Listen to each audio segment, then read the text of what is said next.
Presented by घड़ी detergent, पहले इस्तेमाल करें फिर विश्वास करें। Powered by Prateek group, creating landmarks, setting benchmarks.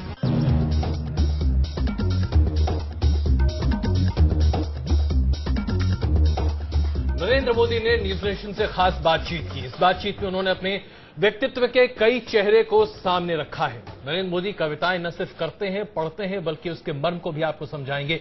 ये तमाम बातें हम आपको दिखाएंगे उस खास इंटरव्यू में जो नरेंद्र मोदी ने न्यूज नेशन को दिया है। रात 9 बजे ये इंटरव्यू आप देख सकेंगे।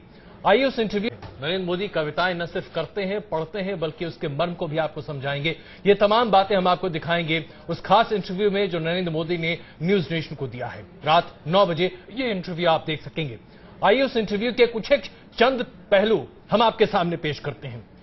टोपी विवाद खास कर लहराता हुआ दिखाई दिया था नरेंद्र मोदी के सामने जब सद्भावना यात्रा के बाद यह पूरा का पूरा मसला सामने आया था।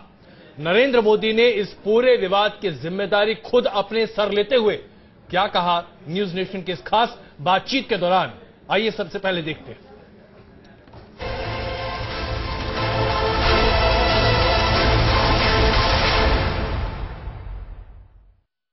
सद्भावना यात्रा के समय मैंने आपका इंटरव्यू उस समय भी किया था और उसके अगले ही दिन वो तथाकथित तौर पर टोपी प्रकरण हुआ। उसके बाद एक टोपी कल्चर निकल पड़ा, कई सवाल आपके ऊपर दागे गए। आपने भी कहा कि भाई क्या जरूरत है टोपी पहनने की। सिंबोलिज्म की ये राजनीति क्या वाकई में सिर्फ आपको टारगेट करने के लिए, आप सरीके के लोगों को टारगेट करने के लिए की जाती है? नहीं, मैं खुद लड़ाई लड़ता हूं। इस लड़ाई को मैंने निमंत्रण दिया हुआ है। मैं इसके लिए किसी को दोष नहीं देता। Yes, I am the responsible person. मैंने खुद जी, मैं मानता हूं जी, हमने देश को बांटा है, देश को तोड़ा है इस प्रकार की राजनीति करके जी। हम क्यों किसी का भला नहीं करते? जैसे मैंने गुजरात में ठान ली कि मुझे 100% बच्चियों को स्कूल ले जाना है। अब जब 100% आया तो उसको कोई रंग होता है क्या, कोई पंथ होता है क्या जी? सरकार का काम यही होना चाहिए। ये सब गलत कर रहे हैं और मैं इसके खिलाफ लड़ाई लड़ रहा हूं और ये मैं इन चीजों को नहीं चलने देता। मैं मानता हूं कि ये सारे जो सिंबल है जो इबादत के लिए हैं वो सियासत के लिए नहीं होने चाहिए। ये मेरा साफ। तो टोपी विवाद पे नरेंद्र मोदी का ये बेबाक जवाब कि वो इबादत की चीज को सियासत नहीं बनने देना चाहते, यानी सिंबोलिज्म की राजनीति को खत्म करके वो रियल इश्यूज पे बात करना चाहते हैं। स्टूडियो में मौजूद है मेरे साथ संबित पात्रा साहब और मेरे साथ मोहम्मद अदीब साहब भी जुड़ेंगे इस चर्चा में और कुछ ही देर में वरिष्ठ पत्रकार उर्मिलेश जी भी हमारे साथ जुड़ेंगे। संबित, आपसे शुरुआत करना चाहेंगे। सही कहा नरेंद्र मोदी जी ने कि सिंबोलिज्म की राजनीति। जी, मैं आता हूं मोहम्मद अदीब साहब। सबसे बड़ा सवाल यह है कि नरेंद्र मोदी ने आज जो इंटरव्यू न्यूज नेशन को दिया है जो रात 9 बजे चलेगा, उसमें उन्होंने स्पष्ट कह दिया है कि इस देश को वो सिंबोलिज्म की राजनीति इस देश में खत्म कर देंगे। देखिए, उनके करनी और कहने में बड़ा फर्क है। वो सिंबोलिज्म के खिलाफ बात करते हैं लेकिन सरदारों की पगड़ी पहन लेते हैं। जब नॉर्थ ईस्ट जाते हैं तो वहां की पगड़ी पहन लेते हैं। जब वो मुख्तलिफ जगहों पे जाते हैं तो वहां पहाड़ियों की टोपी पहन लेते हैं। उन्होंने खुद ये बात कही कि मैंने सह के किया है, यानी सह का मतलब ये कि मैं मुसलमान को खुश नहीं होने दूंगा। हालांकि टोपी से कोई लेना देना नहीं था, लेकिन उन्होंने आपके इंटरव्यू में जो आपने सुना है, उन्होंने कहा कि विवाद मैंने शुरू किया है कि भाई ये मियाँ लोग समझ लें, मैं तुम्हारी नकल नहीं करूंगा, मैं सरदार भी बन जाऊंगा, मैं नॉर्थ ईस्ट में जाके उनका लिबास पहन लूंगा, मैं पहाड़ पे जाके पहाड़ियों का लिबास पहन लूंगा। वो तो पूरा उन्होंने जहां जहां तकरीरें की हैं वो आप खुद अंदाजा कर लीजिए, आप अपनी टीवी चैनल से चेक कर लीजिए जी। वो तो फैंसी शो उतारते हैं, फैंसी शो करते हैं जिस मीटिंग में जाते हैं। लेकिन ये उन्होंने कहा आज आपके चैनल पर कि मैं मुसलमानों का नहीं मानूंगा कोई बात, ये बात उन्होंने क्लियर कर दी है। नहीं, अगर अदीब साहब, अगर हम उनकी बात को देखें, जिस मर्म और जिस भाव से नरेंद्र मोदी अपनी बात को स्पष्टता से रखने की कोशिश कर रहे थे, वो दरअसल ये जताना चाहते थे कि भारतीय राजनीति में टोपी की राजनीति बहुत होती रही है। और उन्होंने बाद में मुझसे कहा भी कि आप तो मुझे ये बताइए कि वो पंजाब गए थे, क्या सिख बन के गए थे? पंजाब गए थे, क्या उन्होंने सिखों की जो पगड़ी पहनी थी क्या वो सिख बन के गए थे या एक गुजराती लीडर के हैसियत से गए थे? वो नॉर्थ ईस्ट गए थे तो वहां जो उन्होंने हैट लगाई थी, जो फैंसी ड्रेस किया था, वो किस लिए किया था ये भी तो बताएं। वो अगर उनको ये बात नहीं करनी थी तो सिखों की पगड़ी पहनने की क्या जरूरत थी? नहीं तो मोहम्मद अदीब साहब थोड़ा दूसरे तरीके से इस सवाल को ले लेते हैं। यानी आप ये कह रहे हैं अगर नरेंद्र मोदी टोपी पहन लेते तो आपके गिले शिकवे दूर हो जाते उनसे? नहीं, मेरे गिले शिकवे नहीं होते। जिस आदमी ने जिस मोहब्बत से उनको पेश किया था, उसकी अपनी मोहब्बत थी उनके लिए। हमें तो वो पसंद नहीं है, लेकिन उसकी मोहब्बत थी। लेकिन उन्होंने कहा कि नहीं, तुम्हारी मोहब्बत हमको नहीं चाहिए। ये बात उन्होंने क्लियर कट कह दी, उसका वजाहत भी आज आपके सामने कर दी। देखिए, उनके कहने और करने में बड़ा फर्क है और वो खुद बेचारे आज उन्होंने खैर कह भी दिया, मैं उनका आभारी हूं कि उन्होंने इस बात का इकरार कर लिया है। अगर वो सारी जगह जाके वो फैंसी ड्रेस न पहनते, और फैंसी ड्रेस इसलिए किया कि वो नॉर्थ ईस्ट में गए तो उनका लिबास पहना कि वहां के लोग खुश हो जाएं कि हम में से एक हैं, तो वो सिखों के बीच में गए, उनकी पगड़ी पहनी कि सिख लोग कहना चाहते हैं कि दरअसल एक खास तबके के लिए उनके दिल में जगह नहीं है।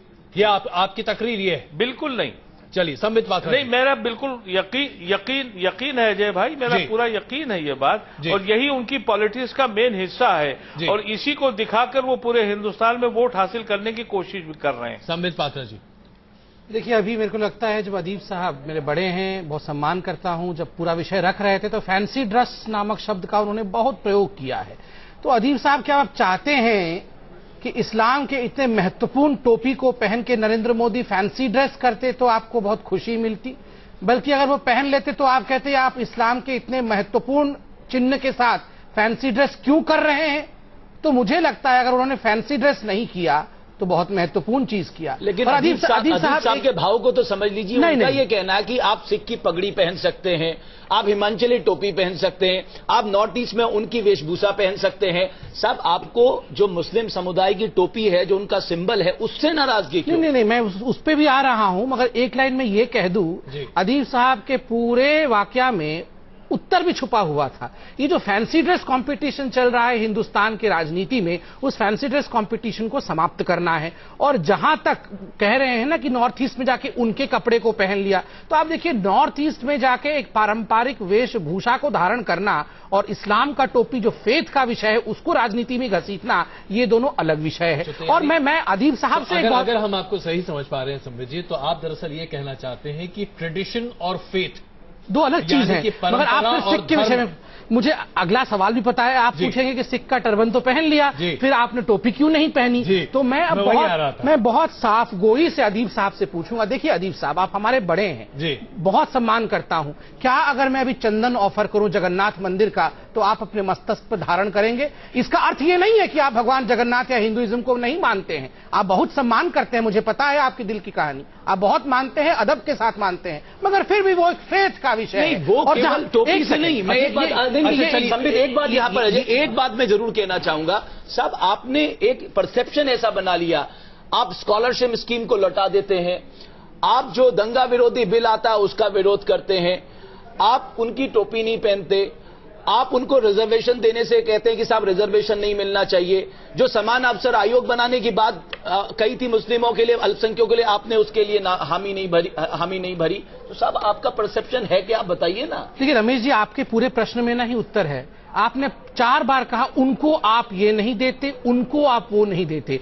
नरेंद्र मोदी ने शुरू से अंत तक हमको कहा है, उनको है ही नहीं। ये उनको वाली राजनीति कब तक चलता रहेगा? अगर जहां तक स्कॉलरशिप वाला सवाल है, मैंने वो पिटीशन पढ़ा है, उन्होंने लिखा था क्यों भेदभाव, गरीब है, मुसलमान का भी बच्चा है, हिंदू का बच्चा है, जो है सबको समान रूप से स्कॉलरशिप देंगे, कोई गड़बड़ी नहीं है। संबित जी, मैं एक और छोटी सी टिप्पणी जो मोदी जी ने हमारी इस विशेष बातचीत में, खास बातचीत में उन्होंने कही।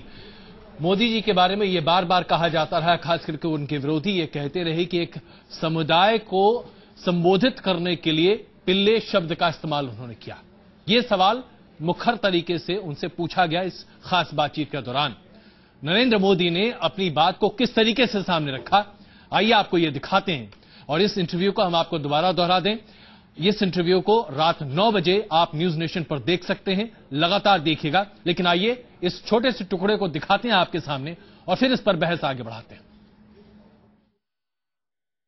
एक इंटरव्यू में आपने कहा, जो कुत्ते के पिल्ले का जिक्र बार बार आया और आपके विरोधियों ने उसे ताना बनाकर आपको दे मारा। आपको लगा नहीं कि भाई साहब जरा एक बार मेरी कविता तो पढ़ लीजिए? कोई जरूरत नहीं। देखिए इसमें क्या है, इस चीज में जिस फॉरेनर ने इंटरव्यू लिया था जी, जब ये विवाद हुआ, एक फॉरेनर ने ट्वीट करके कहा जी ये गलत कर रहे हैं आप लोग, न मोदी जी ने ऐसा कहा है न मैंने ऐसा लिखा है जी। तो ये हमारे जो वेस्टेड इंटरेस्ट ग्रुप है जी, जिनकी अपनी रोजी रोटी न्यूज ट्रेडर्स की जो है, उनकी टोली का एक काम था जी। दूसरा प्रॉब्लम जो है ना, अंग्रेजी भाषा में जो पढ़े लिखे बच्चे हैं उनका भी एक प्रॉब्लम है कॉन्वेंट वालों का, कि उनको सचमुच में बहुत सी चीजें समझ नहीं आती। उनका इरादा गलत नहीं होगा लेकिन बात नेचर उनको समझ नहीं आता है। हमारे देश में कोई भी ये कहे कि भाई चींटी मर जाए तो भी मुझे दुख है, बिल्कुल। अब इसका मतलब ये नहीं कि आपको चींटी कहा, ये कहने का एक तरीका है जी। और देखिए भाषा और भाव उसको समझना बहुत जरूरी है। अब जैसे हिंदुस्तान के लोग मिले हैं और मैं ये कहूं कि राधिका तूने बांसुरी चुराई जी, जैसे ही मैं कहूंगा राधिका तूने बांसुरी चुराई, आपके मन में कौन सा भाव आएगा? जाहिर सी बात है। एक सात्विक, प्यार, रोमांस, डिग्री अलग अलग हो सकती है, वही आएगा बिल्कुल। लेकिन यही मैं बात अंग्रेजी में कहूंगा, Radhika has stolen the flute, तो आप ये कहोगे go to the police station and report जी। एक ही चीज भाषा में कितना फर्क पड़ता है। तो ये समस्या उन लोगों की है जिनको भारत के भावों का अंदाज नहीं है और उन्होंने चला दिया। अब मेरा नेचर नहीं है कि भाई इसके पीछे लोपापति करने के लिए टाइम खराब करूं, जो एक और दाग से यार क्या है, 200 लगे तो 201 लग जाएगी। अच्छा दागू, मैं भीतर से जी, अगर मैं भीतर से साफ हूं जी, मैं कहां रोता रहूंगा। तो नरेंद्र मोदी को 200 दाग में 201 दाग से कोई परहेज नहीं है और कुत्ते की पिल्ली की टिप्पणी जो उन्होंने की थी उसके भाव को समझाने की पुरजोर कोशिश की। ऐसी कई बातें उन्होंने इस इंटरव्यू में कही हैं जो आप देख सकते हैं रात 9 बजे। अदीब साहब इस वक्त हमारे साथ वरिष्ठ पत्रकार उर्मिलेश जी भी हमारे साथ जुड़ चुके हैं। उर्मिलेश जी, जिस तरीके से भाषा के इंटरप्रिटेशन को लेकर मोदी जी ने अपनी बात सामने रखी और स्पष्टता से रखने की कोशिश की, क्या अब आपको लगता है कि उन्हें बरी किया जा सकता है? देखिए ऐसा है कि नरेंद्र मोदी जी बड़े ही मजे हुए पॉलिटिशियन हैं। मैं उनकी राजनीति के बारे में, उनकी सोच के बारे में, किसी के रिजर्वेशन हो सकते हैं, आपत्तियां हो सकती हैं, मतभेद हो सकते हैं, लेकिन उनके मजे हुए राजनीतिक खिलाड़ी होने पर क्या किसी को मतभेद है?